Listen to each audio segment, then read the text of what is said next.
Bienvenidos guerreros y estrategas a su podcast Batallas y Negocios, donde las batallas antiguas inspiran victorias modernas. Yo soy Diego García y estoy con Penélope Niebla una vez más para atacar una batalla más este día de hoy.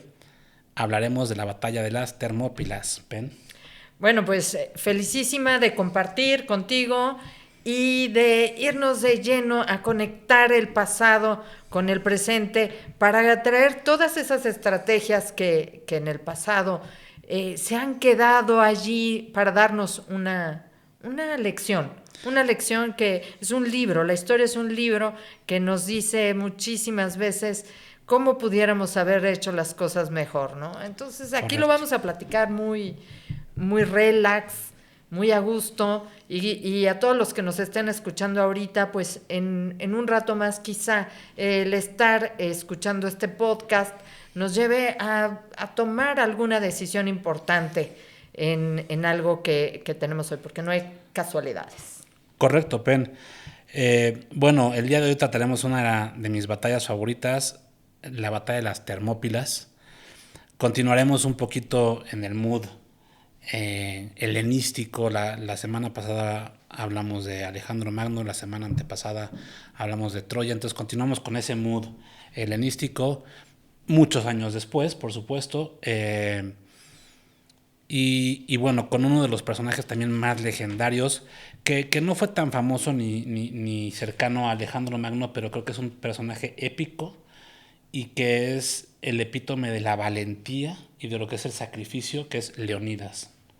Así es, rey de Esparta, y que creo que la batalla de las Termópilas es tan especial porque ha tenido una trascendencia a lo largo de los siglos, mucho más poderosa y potente de lo que pudiéramos haber creído.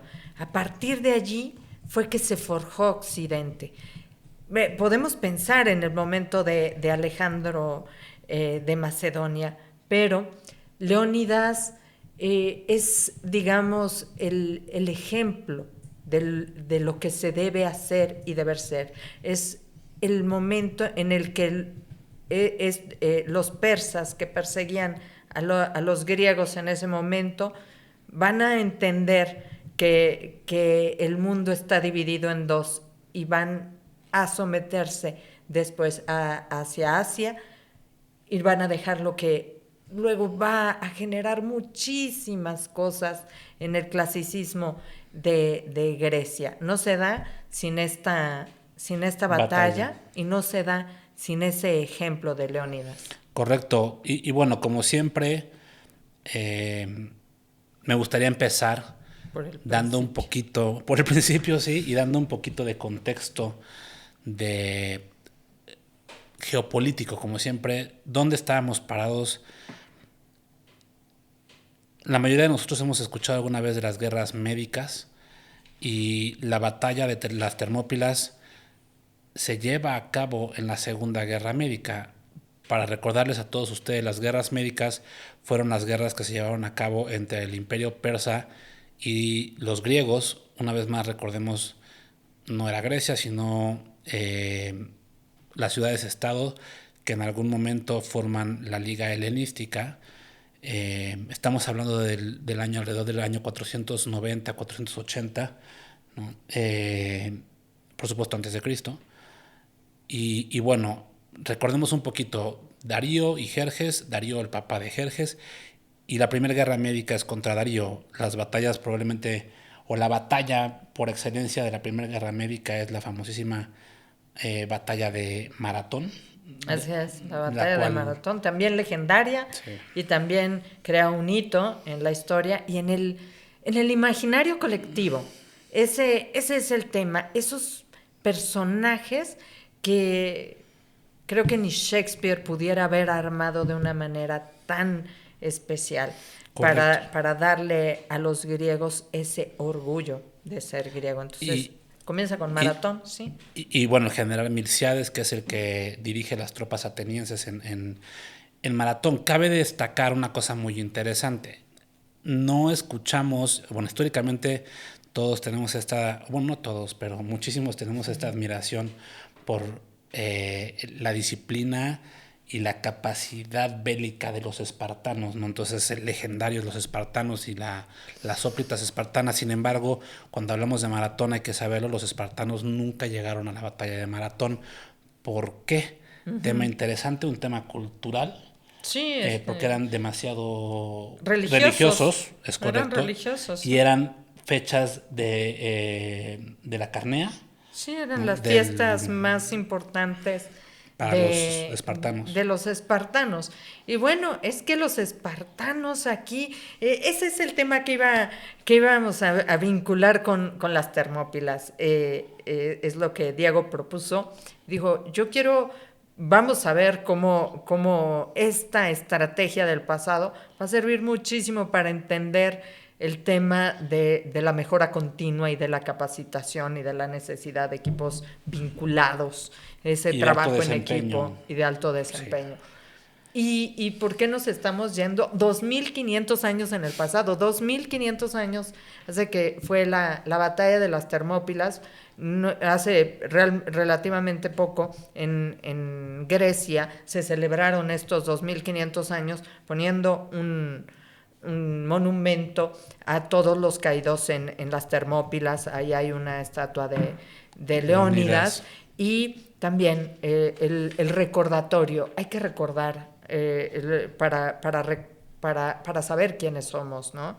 Entonces tú estabas hablando de los espartanos y qué mejor ejemplo para decir quiénes eran y por qué es tan importante para los espartanos esta disciplina y qué es lo que nos han legado, ¿no? Correcto. Y bueno, para continuar un poquito con el contexto histórico, entonces la batalla de Maratón, para esta primera guerra médica, más o menos en el 490, se juntan todas las ciudades-estado, o muchas de las ciudades-estado que estaban defendiendo Grecia, para formar lo que fue la famosísima Liga Helenística, que por supuesto que estaba precedida o liderada por Atenas, muy a pesar de los espartanos, ¿no? Pero los atenienses eran los que lideraban esa liga, y son las ciudades que se empiezan a defender Grecia. Después de la tremenda humillación por parte de los griegos hacia Darío, pues Darío muere unos años después y su hijo Jerjes sube al trono, ¿no? Uh-huh. Jerjes sube al trono y lo que sucede es algo que, como siempre digo, la realidad siempre supera la ficción. Sí. Y bueno, tienes este personaje que es Aristágoras de Mileto, que es un griego, uh-huh, que comienza a levantar pues ahí a toda la gente en la zona de Jonia. Así, ¿no? Es. Bueno, si pensamos en ese imperio persa que se había extendido por toda Asia, bueno, no toda Asia, pero sí ya, Asia Central, Asia Menor, había llegado hasta Tracia, lo podemos poner ahí como es Yugoslavia, era Tracia, y había llegado hasta este lado del continente, hasta Europa. Sí. Pero había tomado esas ciudades a un lado del Mediterráneo, pero habían sido bastante congruentes con lo que querían. Únicamente milicias para hacer sus exploraciones y hacer más conquistas. Impuestos. E impuestos. Y en todos los lugares ponían sátrapas que eran cercanos a la familia o de la propia familia que les eran leales. Y no hay imperio bueno. No hay imperio que se imponga sobre otro que sea bueno, pero hay unos que son más respetuosos. Y en el caso de los persas eran bastante respetuosos con las costumbres, tradiciones, idioma, religión, con todo. Y nadie entiende que ante esta rebelión, pues les hubieran mandado el apoyo los atenienses y Eritrea. De repente dijeron, y mandaron tirrenes, ¿no? O sea, mandaron como 2,000 hombres, una cosa, 200 tirremes y son la armada, ¿no?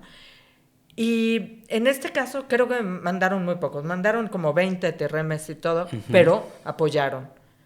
tardaron como 5 años en sofocar.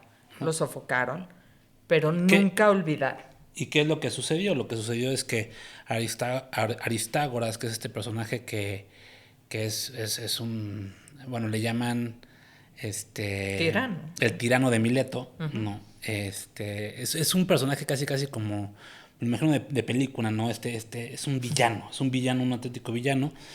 Enardece a la gente y queman Sardes, que Sardes era la capital de la satrapía, y entonces empieza, ¿no? Eso le da pie perfectamente, o excusa perfecta a Jerjes para decir, ahora vamos para allá, ¿no?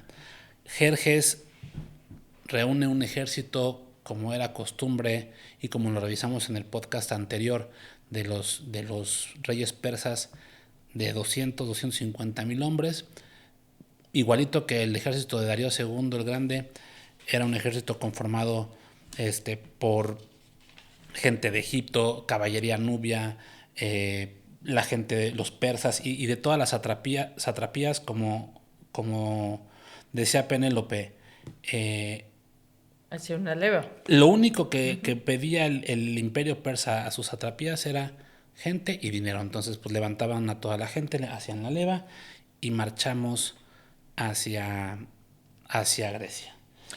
Del otro lado, sí tenían su cuerpo de élite, que eran los inmortales. Los inmortales, que consistían en 10,000 hombres.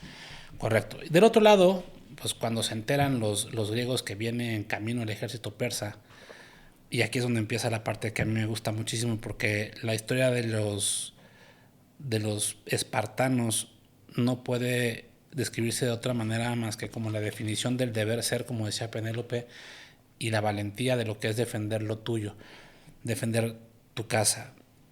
Históricamente es dicho que para tomar una ciudad tú necesitas un ejército 10 veces más grande que el ejército que está adentro de la ciudad. Es decir, si la ciudad tiene 10,000 soldados adentro defendiéndola, vas a tener que llegar con un ejército de 100,000 soldados más, por supuesto, armas de asedio para tomar una ciudad. Y la pregunta es ¿por qué? La respuesta desde mi punto de vista es muy sencilla. La gente de afuera lucha por la conquista, por la inmortalidad, por el dinero, por órdenes, persas, que decían por el agua orden, y la tierra. Y la gente de adentro de las ciudades lucha por sus familias, por sus esposas, por sus hijos, por su vida realmente. Entonces la fiereza con la que llega a luchar la gente que defiende sus tierras es legendaria, ¿no? Y bueno, ¿quién mejor que Leonidas para hacer este ejemplo de valentía y del deber ser? Problema que se suscita a la hora de que los espartanos dicen nosotros vamos a ir a defender las Termópilas. Una vez más, al igual que en la batalla de Maratón, estaban las fiestas de Carnea. Así es. Los Leónidas, en ese momento, pues rey de Esparta, vamos a pensar, siempre había 2 reyes en Esparta. Era una diocracia. Nunca querían acumular el poder. Hay que verlos. Son una sociedad de lo más extraña, nunca irrepetible, los espartanos. Dentro de estas polis griegas, que eran alrededor, dicen que más o menos 1,000 polis que tenían su propio ejército, su propio comandante, su propio gobernante, sí. Todo. Y también tenían algo en común, muchas veces el idioma. Eso los unía como parte de este mundo griego. Los espartanos llegaron a la región de Laconia más o menos en el siglo XII a.C. y fíjense, eran muy productores de arte y de alfarería, muy bonito. Y de repente, a partir del siglo VII, no vemos nada, absolutamente nada. Dan un cambio impresionante en ese sentido cuando se dan cuenta que por escasez tienen que buscar un territorio fértil. Y lo encuentran, por supuesto, ese territorio fértil, pero estaba ocupado, como tú dices, y estamos hablando de Mesenia. Entonces se apropian de toda una tierra, pero esa tierra, tú dices, pues eran superiores, eran digamos, vivían 250,000 hombres allí y ellos eran pues la décima parte. La minoría. La décima parte. ¿Cómo hacerse cargo de esas tierras y tomarlos como esclavos? Pues cambian absolutamente todo su sistema de vida, de gobierno, de sociedad, de todo. Sacrifican la cultura totalmente. No vuelven a hacer absolutamente nada para volverse totalmente marciales. Ahí hay una figura mítica, a lo mejor real, que se llama Lisurgo, que Plutarco habla de él y dice que había ido por todas partes a recabar las mejores tácticas de guerra. En realidad, nadie sabe si existió, pero las tácticas de guerra llegaban de la cuna a la tumba. Siempre había que observar qué hacían cuando nacía un espartano. Tenía que ser perfecto, sí. Tenía que ser apto. Sí, si tenía algún tipo de deformidad era descartado.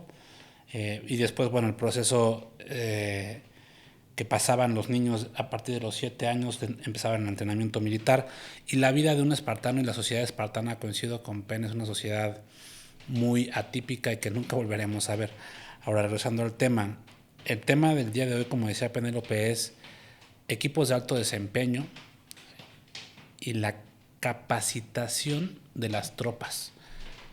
¿Qué tan importante es que la gente en tu empresa esté capacitada y sea capaz, valga la redundancia, de defender la puerta en momentos ríspidos, en momentos difíciles? ¿Por qué? Porque si creemos que todo en una compañía va a correr de manera perfecta, pues eso no va a suceder. Mi padre alguna vez me dijo... Eso sería típico también. Sí. ¿No? Y mi padre una vez me comentó, una vez llegué yo del trabajo muy enfadado, tendría yo unos 22, 23 años, y le dije, papá, ya estaba yo mentando madres del trabajo, y me dice, papá, oye, ¿entonces para qué te pagan un sueldo? Y le dije, pues sí, para trabajar. Y me dijo, no, güey, te pagan para resolver problemas. Entonces, la capacidad de un equipo de resolver problemas en momentos ríspidos o álgidos es importantísima, cosa que hoy veremos con claridad.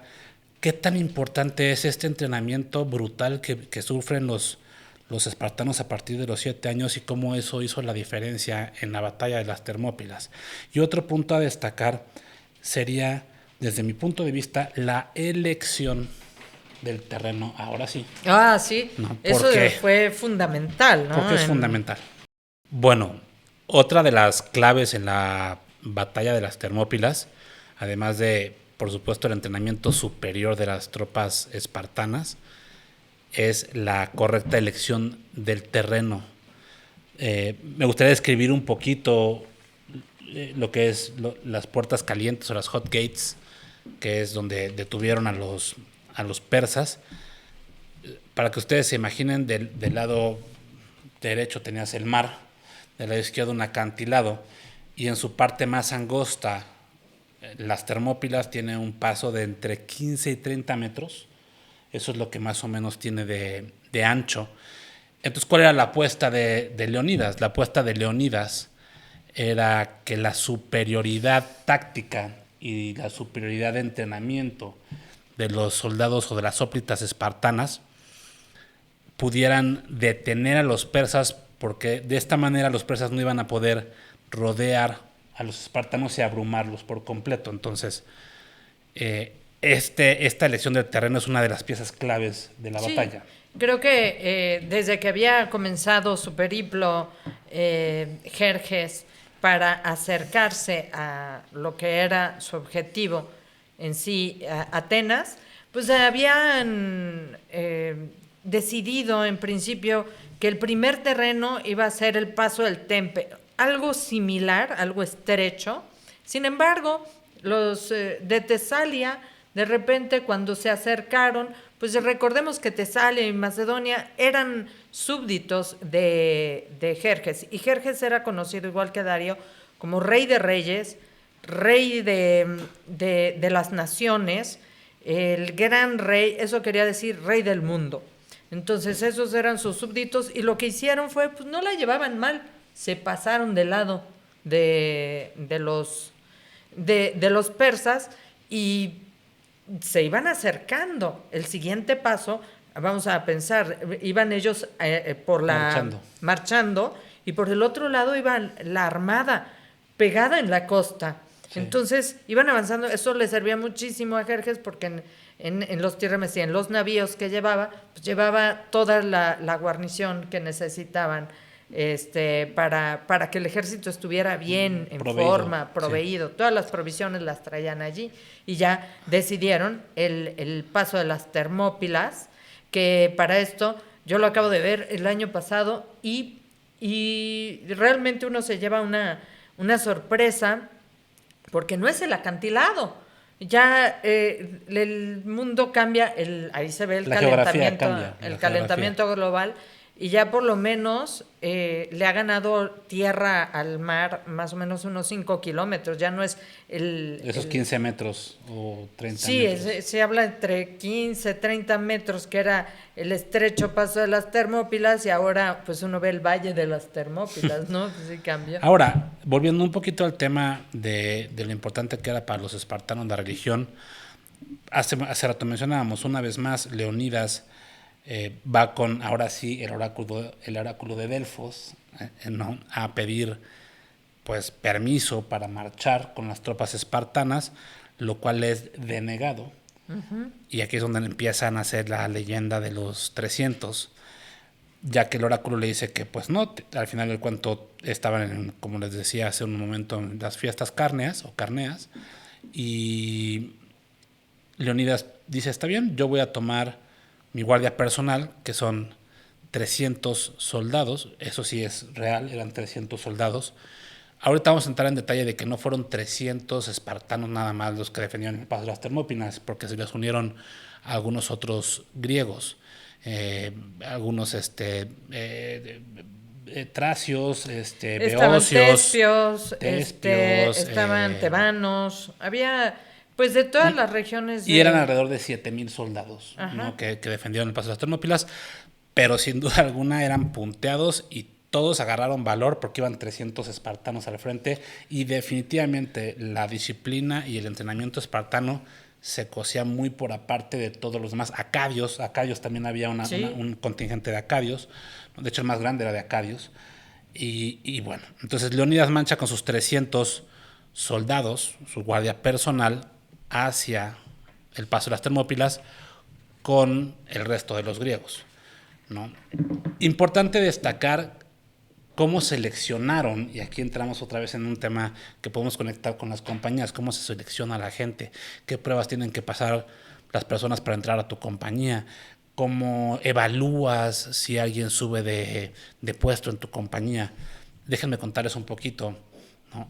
Cómo escogieron a los 300 o a la guardia de los 300 espartanos, que se llamaban, bueno, tenían un nombre específico, que eran los hipeis, que eran los caballeros. Uh-huh. Así se les denominaba a la guardia personal del rey espartano.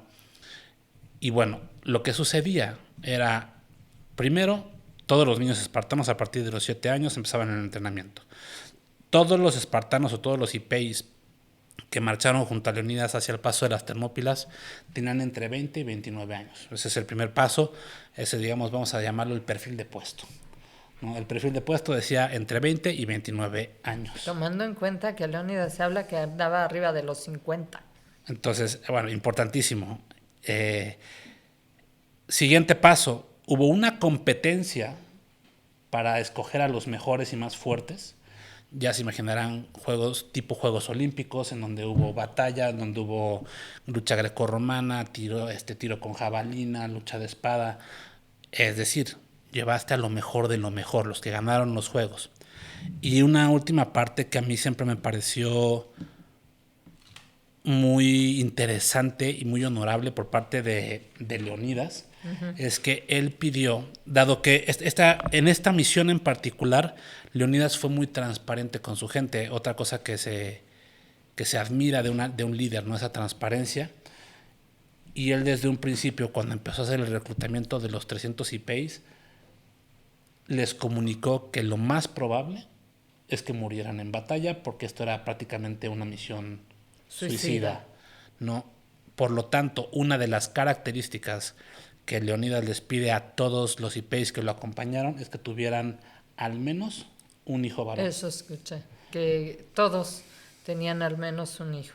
Varón, es correcto, y que para que pudiera continuar su estirpe. Me parece padrísimo esa parte de tomar en cuenta que al menos estos hombres dejaran su estirpe y continuara su línea, su legado, ¿no? Bueno, entonces con esta determinación marcha Leonidas con toda la hueste que traía, que eran, como les mencionaba yo, alrededor de 7,000 soldados, ¿no? Y en este caso, cuando entremos ya en el proceso de la batalla, que ya vamos hacia allá, no vamos a tener como en la batalla de Gaugamela, esta explicación tremenda donde las estrategias, porque realmente la estrategia de los espartanos es inexistente. Sí, era en sí, actuaba mucho el terreno. Para los griegos, el mandar al frente, y que se decidió en Corinto igualmente, que fueran los espartanos los que lideraran la vanguardia, toda, que fueran la vanguardia y que lideraran a la falange griega, fue porque el ver simple y sencillamente la lambda del escudo que traen los espartanos causaba ya terror, pero sabían que un soldado espartano podía ser tan bueno como cualquier otro, pero en conjunto eran imparables. Entonces ya ver varios escudos o ¿cómo les llamaban? Aspid, los escudos Oplión. Que llevan, por eso los oplitas. Sí. Entonces, ya verlos así era causar un terror, ¿no? Sí. Podían ellos causar miedo. Y además, pues, se trataba de que podían pensar que en ese estrecho lugar había un arcaico muro fosídico, porque sí. Ahí los fósidos también participaron en la batalla, estaban, pues los implicaron porque era su terreno, porque era su tierra, porque ahí estaban. Y era el primer pueblo al que iban a invadir Fosidia, sí. o Foside. Foside. Habían hecho en la época arcaica esa muralla para defenderse de Tesalia, o al revés. Eso ya se han hecho, no se sabe quién lo construyó primero, pero estos lo reconstruyeron, los griegos, lo reconstruyeron para pararlos allí. Ahora, una vez más, hay un dicho en inglés, ¿no? Fortune favors the bold, que básicamente se comprueba una vez más aquí, porque difícilmente podemos, como batalla definitivamente los espartanos fueron derrotados, eso es sin duda, ¿no? Pero lo que lograron los espartanos fue lo que justamente querían, que fue abravar a toda Grecia, a todas las ciudades griegas, a todas las polis griegas, y decir sí se puede, sí podemos defender Grecia.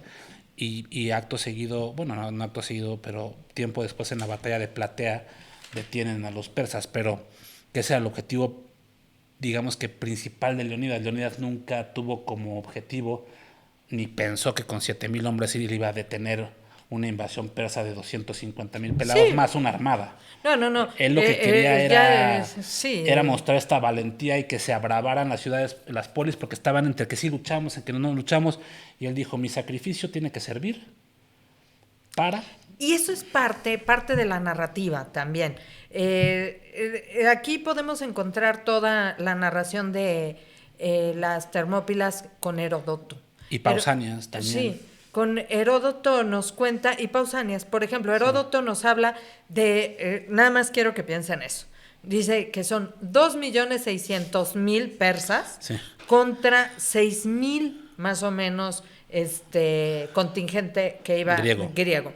Obviamente esta forma de tan desproporcionada, tan exagerada en la que Heródoto plantea, sí, esa batalla, pues nos hace ver a los perdedores en este sentido, estar de su lado, verlos de esa manera, más heroicos, y verlos mucho más heroicos, sí, porque la narrativa en la historia es lo que cuenta, y eso es lo que sabían hacer los griegos, llamar hacia hacia ese punto emocional en la gente para darle una identidad.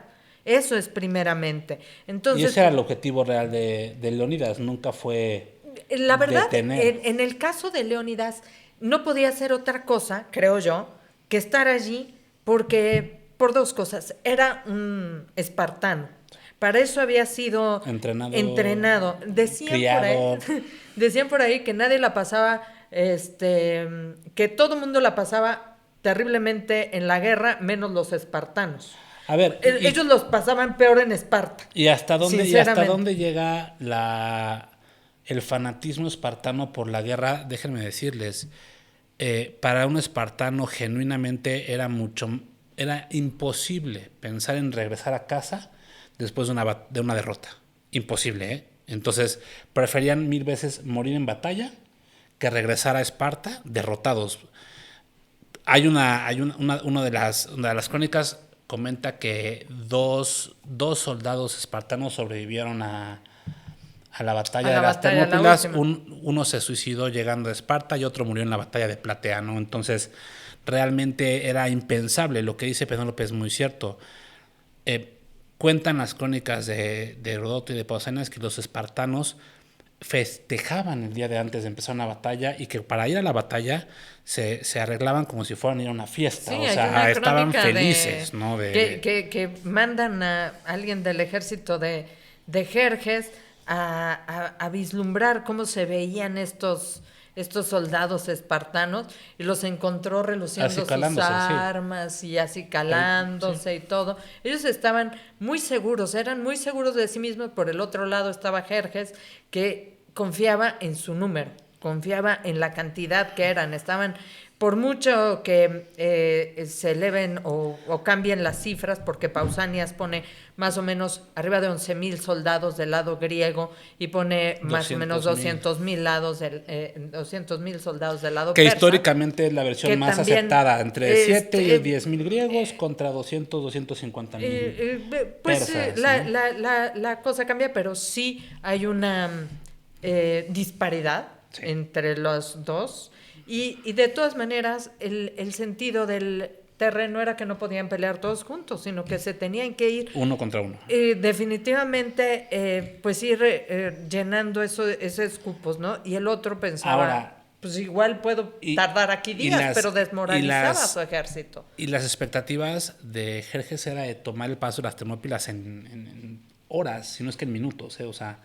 Ahora, hay una parte que mencionaba Penélope hace rato, la armada que venía con los persas, y ahorita mencionaba yo, Fortune favors the bold. Y entonces, el día que iba a empezar el ataque, los persas, hay una tremenda tormenta, ¿no? En la costa de Magnesia, y destruye la mitad de la armada persa. Más o menos dicen una locura, como 200 ¿no? tirremes. Una locura. Entonces, una vez más juega el destino, si lo quieren ver, platicamos en el primer podcast del destino con Troya, pues el destino juega a favor del atrevido, del bravo. La tormenta destruye la mitad de la armada. Parece que Apolo estaba de este lado y estaba apoyando, y a él fue al que se fueron a encomendar los griegos, ¿no? Y en sí, una vez que los ejércitos empiezan, son 3 días. Son 3 días lo que aguantan. Quizá fueron más. Son 3 días los que aguantan los espartanos con el contingente griego mixto. El primer día prácticamente no hay bajas espartanas, entonces algo que sí les puedo decir es a aquellos que les haya gustado la película de los 300, ese pedacito, aunque está tremendamente novelizado y pues actuado y por supuesto, pero ese pedacito es real. O sea, el primer día prácticamente no hubo bajas espartanas ni griegas y hubo muchas bajas persas. Muchas. Estamos hablando de cientos, probablemente miles de bajas persas el primer día y prácticamente ni una baja espartana. Entonces, imagínense el impacto moral, porque déjenme decirles, en las compañías muchas veces, sobre todo en las compañías pequeñas, en las pymes y en las compañías medianas como la mía, una victoria moral es una victoria. Entonces, aunque a lo mejor las cosas no te salieron como tú esperabas o realmente ibas a una misión suicida como lo fue Leonidas, el valor que puede tomar la gente cuando hay una victoria moral Sí. es algo importante, me explico. ¿Por qué? Porque los equipos son mucho más reducidos, la gente tiene las esperanzas puestas en un compañero de trabajo que va a hacer una venta importante, en el jefe que tiene que hacer una negociación de la cual De depende tomar un gran cliente, sí, de lo cual siguiente depende. semestre de la compañía, Claro, ¿no? Entonces estas victorias morales un adquieren un valor, un financiamiento, todo. financiamiento importante Sí. para la compañía. Las victorias morales adquieren un valor impresionante, ¿no? Entonces, bueno, hablábamos hace rato del tirano de Mileto, ¿no? Sí. Y ahora vamos a ir a otro tirano, ¿no? Que es pues, Efialtes. Bueno, pues más bien un traidor.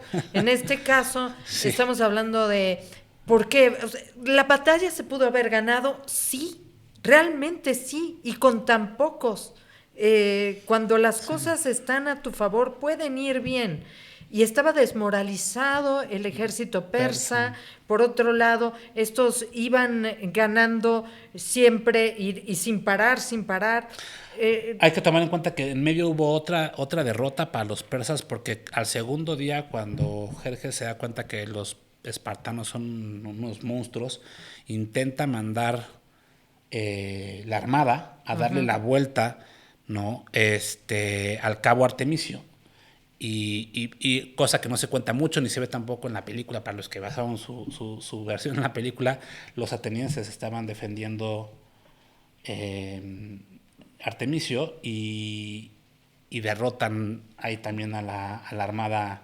Bueno, puedes decir que fue un empate técnico, pero al final no pudieron desembarcar las tropas persas porque los atenienses estaban guardando, ¿no? El cabo de Artemisio y eso hay que destacarlo. En aquella época, como lo fue en la batalla de Salamina, en donde el afamadísimo Temístocles, que seguramente nos van a pedir que hablemos Sí, de más Temístocles, adelante porque pues ¿no?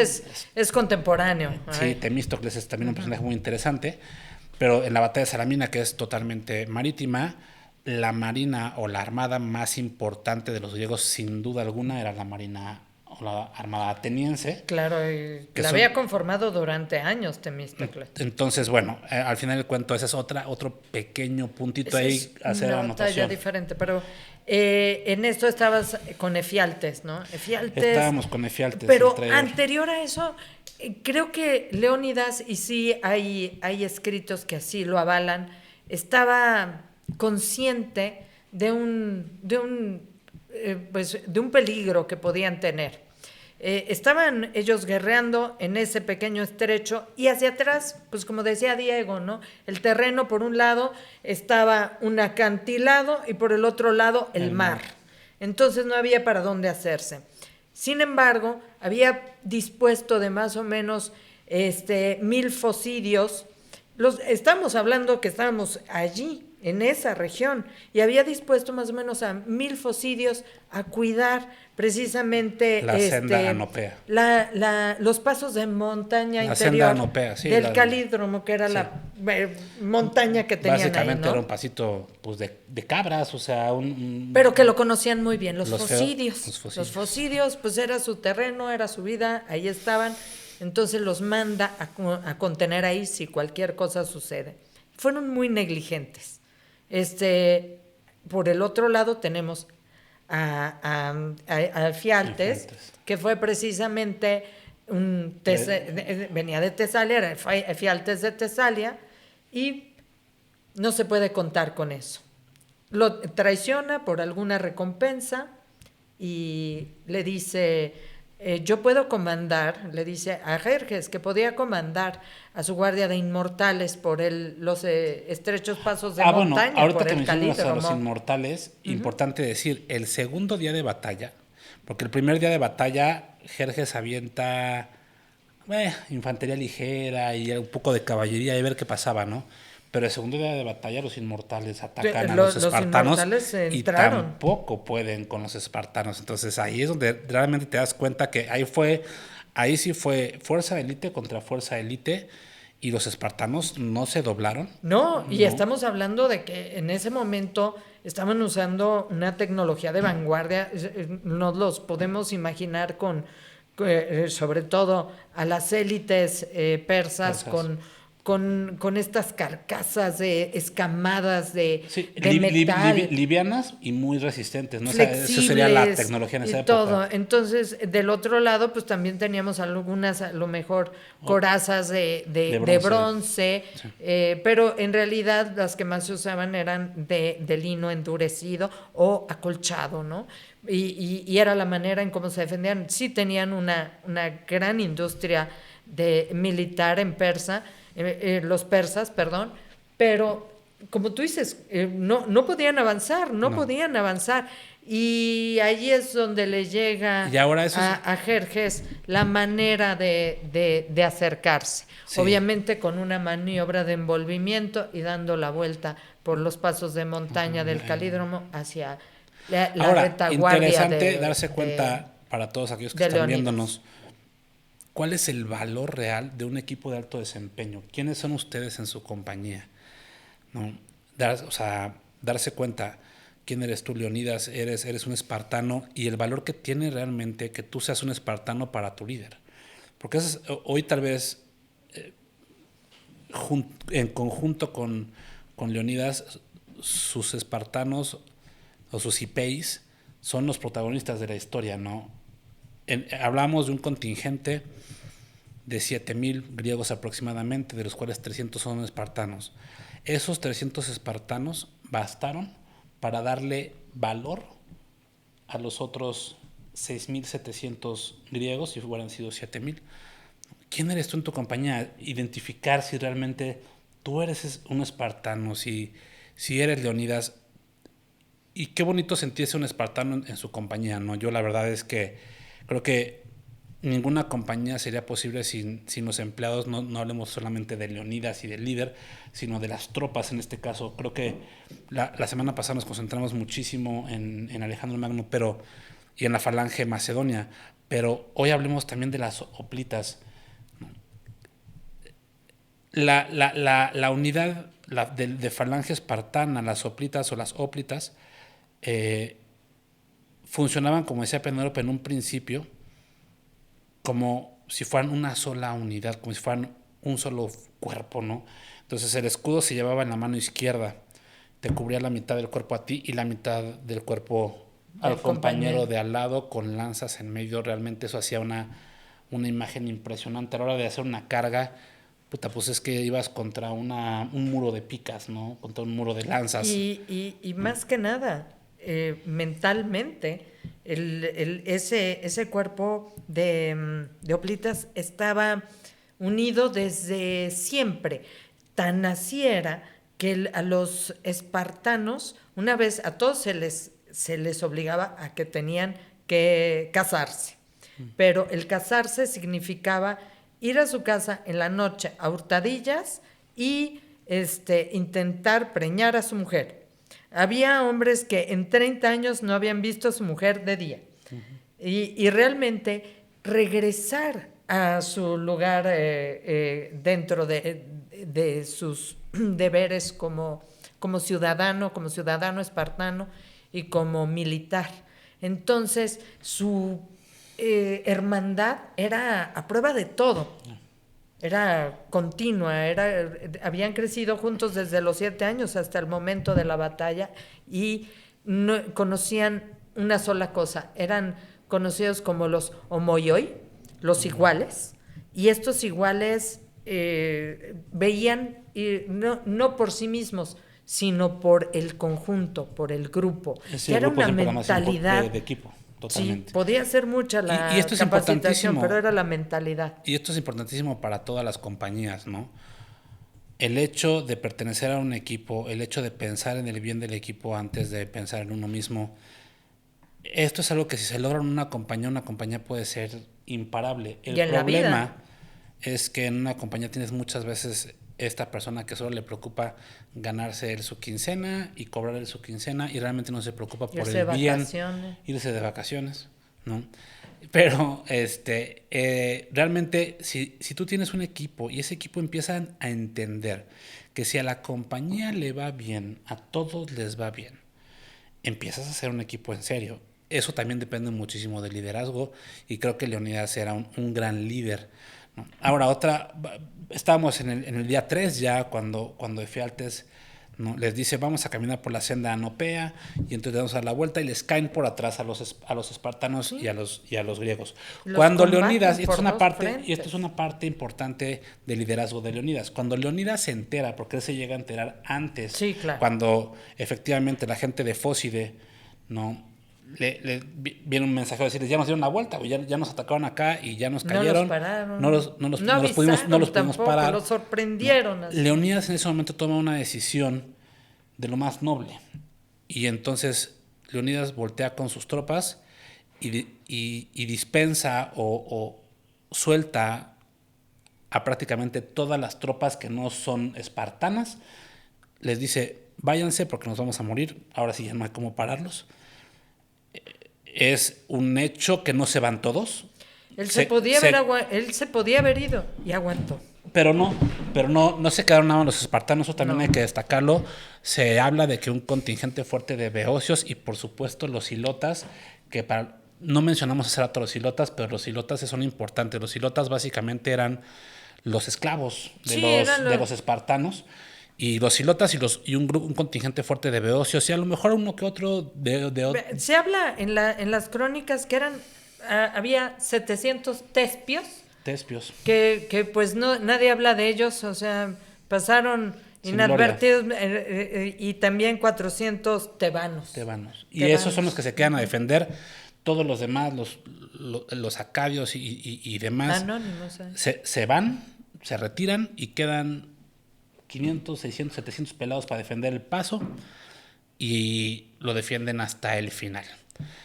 Y no, desde mi punto de vista, y hablando personalmente, creo que no hay una manera más gloriosa de morir que defendiendo tus creencias, defendiendo tu casa, defendiendo tu hogar, defendiendo tu país, tu tierra, ¿no?, ante una amenaza, tus ideales, ser congruente. Y así es como muere Leonidas. La crónica habla de que una vez muerto Leonidas, la batalla y la ferocidad que tuvieron los espartanos para intentar recuperar el cuerpo de Leonidas fue otra cosa, ¿no? Cosa que no logran hacer. Eso fue también una cuestión muy, muy extraña, porque se habla que los persas siempre tuvieron mucho respeto por los grandes guerreros y el trato que les daban. Y a Leonidas no. Pero Jerjes detestaba a Leonidas. Es que, a ver, cuando tú te imaginas, en las crónicas, y esto es real, en la crónica de Pausanias, en la película de los 300, no sé si lo vieron, pero hay un pedazo en donde Jerjes le dice, depón las armas. Y Leonidas voltea y le dice, ven por ellas. ¿Sí? Eso sí pasó, o en las crónicas de Pausanias dice que pasó, que le dice, ya, o sea, entrega las armas. Y Leonidas voltea y le dice, vas a tener que venir por ellas. Entonces, el desafío que lanza ¿cómo se le llama a esta? La insurrección que es Leonidas con la falta de respeto que es Leonidas hacia Jerjes. Jerjes lo odiaba, estoy de acuerdo contigo.